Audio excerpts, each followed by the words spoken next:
What's up, y'all? It's Ty. In this video today, we're going to be going over talking about our top 10 centers right now in NBA 2K25 MyTEAM. Now, you guys have been mean, okay? You guys have been saying my tier list stink, all sorts of things, or my top 10 stink.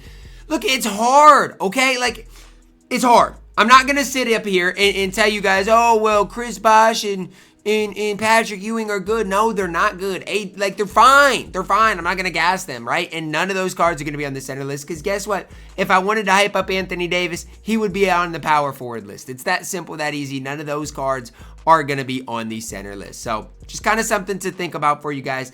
I went through, I sorted through it, and I think that this list is the best list I could have assembled. So it's where I'm at our number 10. Starting us off is Alex Sarr. I think he's just as good at the power forward position. I like Alex Sarr, though. It's 7-1, and do I like him over Bol? Yes, because I know some people might be like, Ty, where's Bol? I'm just not super high on Bol. I think Sarr's release is way better than Bol. I think it's way quicker. Sarr's going to play defense, going to knock down shots.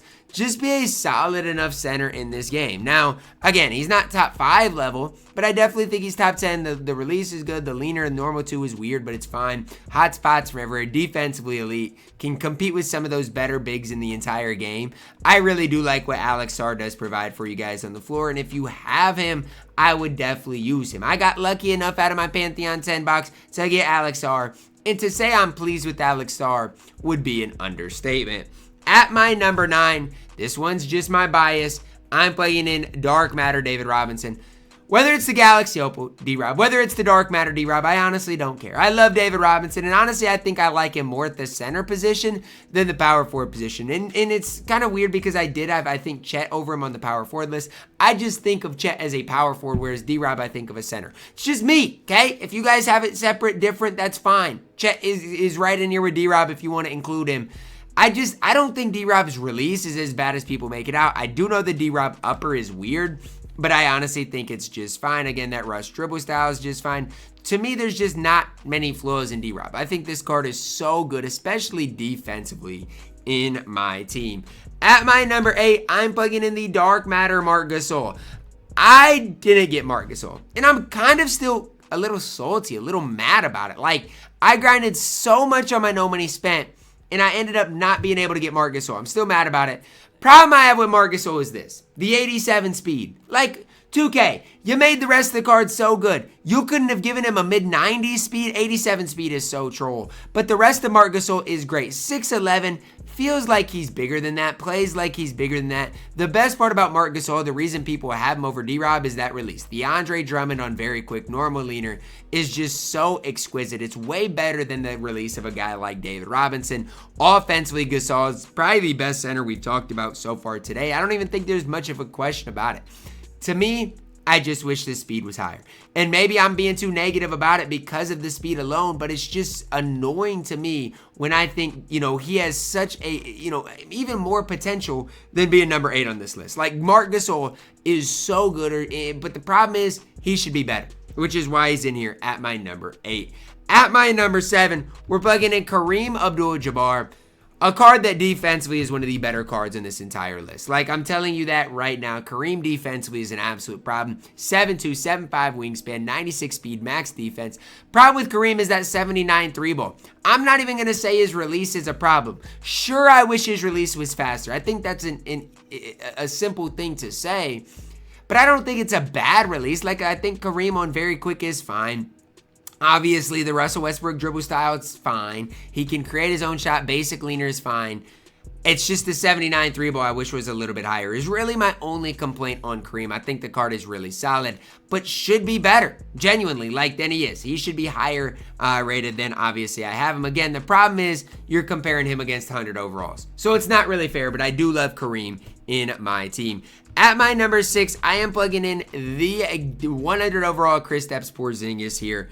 The problem I have with Porzingis is, again, there's just better big men on this game, but Kristaps is a problem. Every time I play against Kristaps, I get mad. It's like, dude, why did they make Kristaps so good? And I get it, right? 100 overalls are supposed to be good, but this card's a problem. 7'2", max stats, KP base is so easy to time, easy to green. with that release, he can shoot over smaller guards. So, like, if you're running like an MJ and get the switch, if you don't jump at Kristaps Porzingis, he is going to knock it down. KP is a problem on this game, for sure. KP is so good. And if you've got your hands on Kristaps Porzingis ever, you know what I'm talking about. One of your better big men on this entire game is Kristaps Porzingis. And again, if you've got the card, you've got an incredible center on this game. Is he better at power forward or center? Just think it comes down to what you're wanting. Like, genuinely, I think that's really where it is, where I'm at with Kristaps. At my number 5, I am plugging in 100 overall Wilt Chamberlain. I gotta say I like Wilt much more at the power forward position compared to the center position, but that's not me saying he can't play center, because Wilt absolutely can play center, and if you're running him at center, it's fine. You know, like, Wilt is still a stud. For Wilt, he's 7'1". He's got max stats, max badges. He comes with the Claxton GG on very quick, Pro 2 leaner. I mean, honestly, is it crazy to say Wilt is better offensively than defensively? I don't know. Maybe that's a crazy thing to say, but I'm telling you, Wilt Chamberlain's offense is literally so good on this game. Like, so good. Coming in at my number 5. The problem is, I still just like Shaq slightly more coming in at my number 4. It's crazy, but I do like Shaq slightly more. Now, I also do want to say, side note, Victor Wembanyama probably would be in between. Pink Diamond Wemby would probably be in between Kareem and Marc Gasol. And so I will make that slight adjustment real quick. I'm not nearly as high on Wemby as I once was, but I still think Wemby's Pink Diamond does deserve to be like right in here. Okay, so I did want to make that quick adjustment. Shaq 7'1", massive player build. That's why I like Shaq more than Wilt Chamberlain. His wide, massive player build. I mean, I feel like defensively is definitely felt. Again, just kind of a lot of personal preference at this stage, but to me, I do prefer Shaq to Wilt because of that. Release-wise, I use Shaq a little bit. Obviously, I don't have him at this stage. I used him a little bit. The one thing I would say is I was inconsistent with Shaq's jump shot, but every time I play against Shaq, he never misses. So I don't know. Like, I do think Shaq is the real deal in my team. Galaxy Opa Wemby coming into my number 3. Now, I know a lot of people are going to disagree and say, Ty, Shaq and Wilt are better than Wemby. And you know what? I get where you're coming from, and I don't necessarily disagree.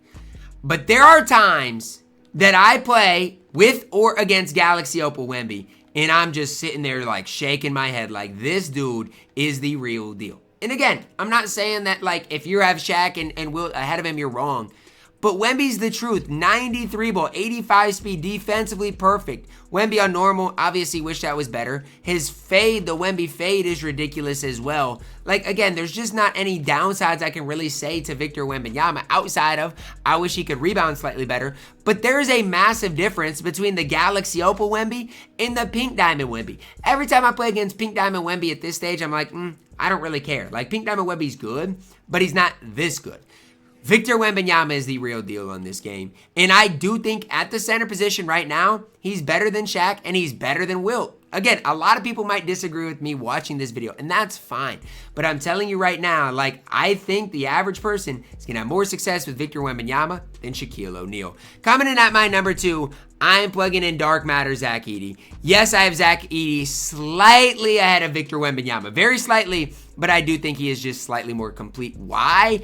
I just think he's going to do the little stuff better. Number 1, his release is going to be quicker, right? His release is going to be easier to time, easier to green. Number 2, you look at, the leaner, the basic leaner is good as well. And so for me, hot spots from everywhere. 7'5", taller than a guy like Victor Wembanyama. Defensively going to be slightly better. I do think it's close between Edey and Wemby, but I do think Edey does have the edge. And so I am ranking Zach Edey at number 2. Now I'm going to say this right now. The difference between my number 2 and my number 11 is smaller than the difference between my number 1 and my number 2. Do you hear what I said? The difference between this 100 overall Yao and Zach Edey is larger than the difference between Zach Edey and Alex Sarr. That's sad, but it's the truth. Yao Ming, 7'6", hot spots from everywhere, 98 3-ball, 97 speed, good release, rush dribble style, good fade. There is no flaws in Yao Ming. I'm telling you that right now. If you want to complain about Yao, you don't know what you're talking about. Yao is the real deal on this game. Might be the best card in the game. I do think I'm taking Giannis over Yao right now. But Yao is the real deal, the best center in the game, and it's really, really, really not close. I'm telling you that right now. The difference between Yao and Edey is larger than the difference between Edey and Alex Sarr. And I mean that when I say that. No, I don't think that's the way it should be. But let me know your thoughts on it down below in the comments. Drop a like on the video, subscribe if you are new, and as always, man, I love you guys. Have a blessed day.